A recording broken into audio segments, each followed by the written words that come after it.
हम सब कोई उसी लूद माता मरियम के लूद में दर्शन उसी का विशेष अनुभव करें। जैसे माता मरियम को दर्शन देकर कहे इस स्थान में एक गिरजा घर बनाने का और उसमें सब कोई प्रोसेसन करते हुए ईश्वर के पास लौटेंगे। हम भी इसी प्रकार इसी संदेश को लेकर उसी माता मरियम के पास भिन्न भिन्न समय में भिन्न भिन्न जगहों में उनके लूर्द माता की प्रतिमूर्ति बनाकर उनके पास आकर उसी माता मरियम की सानिध्य को अनुभव करते हैं। न केवल उस दिन माता मरियम बरनदौत को 18 बार दर्शन दिए, लेकिन इस आध्यात्मिकता को बेरनादेत सारे जीवन में उन्हें जिए और हमें भी न्योता देते हैं कि हम भी उसी माता मरियम की विशेषता को अनुभव करें। उनकी उपस्थिति को हम भी अंतरंग से हम भी उसे जाने।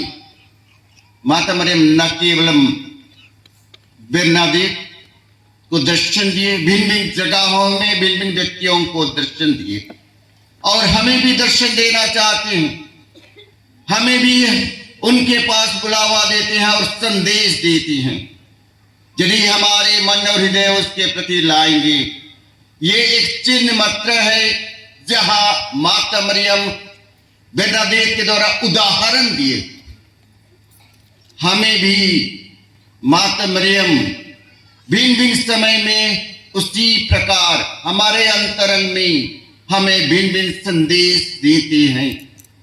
इसलिए आज सर्वप्रथम हम लूत की ओर देखें, माता मरियम की ओर देखें जो बेरनादेत को दर्शन दिए और उसी से सीखें कि हमें भी माता मरियम कुछ कहना चाहते हैं, हमें भी शिक्षा देना चाहते हैं और व्यक्तिगत रूप से हमें अपने जीवन के लिए और हमारे द्वारा दूसरों के लिए भी वे संदेश देना चाहते हैं। इसलिए आज का दिन माता मरियम के प्रति समर्पित होकर उनके सानिध्य में उपस्थित होना हमारे लिए अनिवार्य होता है। और ये खुद ईश्वर ने रचना किए हैं, ईश्वर की इच्छा हुई, इसलिए माता मरियम जो ईश्वर ने माता हिसाब से हमारे कलीसिया को दिए हैं, उसी माता मरियम को इस धरती में भेजते हैं कि उन्हें माँ के प्यार हमें मिले और उसी माँ के जरिए से हमारा कलीसिया का देख रेख होते रहे। और एक ही इच्छा है उनकी कि हम एक रोज स्वर्ग राज्य जाएं। माता मरियम आती है तो संदेश देते हैं सबसे पहले प्रार्थना करने के लिए कि हम प्रार्थना करें और हम पश्चाताप करें व्यक्तिगत रूप से और दूसरों के लिए भी प्रायश्चित करें। माता मरियम की विशेष संदेश लूर्द में यही था। प्रार्थना करने के लिए उन्हें बुलाए, रोजरी प्रार्थना किए और प्रायश्चित करने के लिए दूसरों की पापों की क्षमा के लिए प्रायश्चित करना। करे कि बहुत कोई ईश्वर से बहुत दूर है, ईश्वर से बहुत दूर चले गए हैं। बहुत पापी जन हैं दुनिया में जो ईश्वर को नहीं जानते और न ग्रहण करना चाहते हैं। उनके प्रति माता मरियम की दया और माता मरियम की दुख अत्यंत भारी वो आंसू बहाते हैं कि हमारे प्रायश्चित के द्वारा कम से कम उनकी मन फिरा हो जाए और उनमें वो आध्यात्मिकता कि वो ईश्वर प्रति वे आकृष्ट होकर ईश्वर के पास लौट जाएं, पाप बुरे की रास्ता छोड़कर ईश्वर पर विश्वास करें। यही है माता मरियम की संदेश। और हम एकत्रित रूप से कलीसियाई रूप में तीर्थ यात्रा करें, आध्यात्मिक तीर्थ यात्रा। माता मरियम की प्रार्थना के मध्यस्थता से जे कलीसिया की माता है, उन्हीं की मध्यस्थता से हम ईश्वर के पास आए कारण कि ईश्वर ने यीशु ख्रीस्त ने उसी माता को हम लोगों को देख रहे, हमारे साथ रह रहे और हमारे लिए विनती करने के लिए उन्हें दिए हैं। इसलिए आज का दिन हमारे लिए ईश्वर का महान कृपा और पवित्र दिन होता है जब उनके नाम में एकत्रित होते हैं। इसलिए सर्वप्रथम ईश्वर को धन्यवाद देंगे, उनको आराधना करेंगे, कि ईश्वर हम पर दया करते हैं, उनका प्यार को प्रकट करना चाहते हैं और हमें अपने जितना भी हमारे दोष गुनाह है सबको क्षमा प्रदान करना चाहते हैं, हमें कभी नहीं छोड़ते। यही है संदेश लूर्द में हम सबों के लिए। चंगाई प्रदान करना चाहते हैं भिन्न भिन्न रोग व्याधि से, और विशेष करके आध्यात्मिक चंगाई, जो चंगाई पाकर हम शुद्ध और पवित्र बनते हैं और उनकी प्रजा बनकर हम उनके लिए स्वर्ग राज्य के लिए योग्य बनते हैं। इसलिए लूर्द माता में उसी पानी जो माता मरियम के द्वारा ईश्वर ने दिए थे, उनके द्वारा बहुत चिन्ह चमत्कार और चंगाई मिलता रहता है, और सैकड़ों हजारों लाखों जाकर उसी रोग में प्रार्थना करते हैं। हर रोज जाते हैं प्रार्थना करने के लिए, चंगाई प्राप्त करने के लिए, और बहुत कोई चंगाई प्राप्त किए हैं। और ऐसा नहीं कि जो भी गए हैं चंगाई प्राप्त किए हैं शारीरिक चंगाई न होने से, लेकिन ईश्वर का सानिध्य, ईश्वर की शक्ति और बल, जो ईश्वर की उपस्थिति को अनुभव करते हुए जो भी दुख है सहने के लिए उन्हें कृपा मिली है।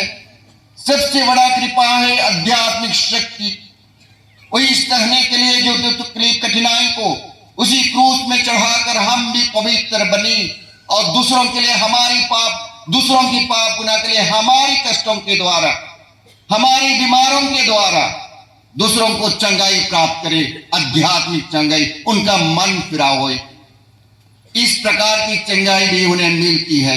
ये ना केवल शारीरिक चंगाई, जरूर शारीरिक चंगाई मिलती है। इसीलिए 11 फरवरी को संत पापा जॉन पॉल द्वितीय ने बीमारों का दिन घोषणा किए हैं, कारण कि हजारों बीमार जो हुए हैं सबको जाते हो और उनके पास जाकर विनती करते हैं, शक्ति मिलता है और उन्हें ईश्वर हर उनके देख रेख करते हैं। जो भी जाते हैं कोई निराश होकर नहीं जोड़ते, भगो चंगाई नहीं प्राप्त करते, बल्कि निराश नहीं हो। आज इस दिन हम भिन्न भिन्न प्रकार से हमारे मनोभाव जीवन को लेकर आए हैं। प्रभु जानते हैं हमारी परिस्थितियों की।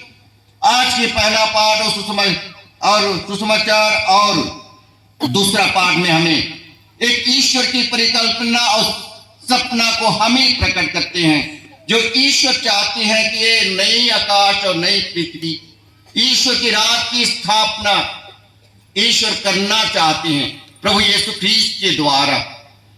उसका पूर्वाभास देते हैं ईसायाह नबी के द्वारा कि ईश्वर की राज आने वाला है, जहां ना विलाप होगा ना रोदन होगा, उसमें मृत्यु नहीं रहेगी, आनंद जीवन सबको मिलेगा, और वो वे ईश्वर उनके प्रजा के बीच में निवास करेंगे, और वे जान जाएंगे कि वे ईश्वर के चुने हुए प्रजा हैं, और ईश्वर उनमें खुशी और आनंद अपने ही खुद अनुभव करेंगे और उनके प्रजा में खुशी मनाएंगे।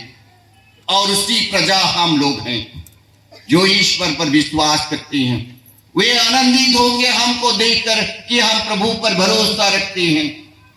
इसीलिए आज का पहला पाठ, जो टूटे हुए, जो निराश हताश इजरायली जनता थे, जो निर्वासित थे, इनको एक सांत्वना मूलक संदेश देते हैं कि तुम्हें और निराश होना नहीं पड़ेगा।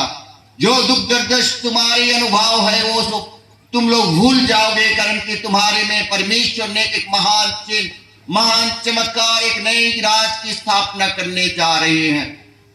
और सबको ईश्वर जेरूशलेम में यरूशलेम की अर्थात उनकी कलीसिया में ईश्वर उन्हें आनंदित करेंगे और ये यीशु ख्रीस्त में वे संपन्न करते हैं।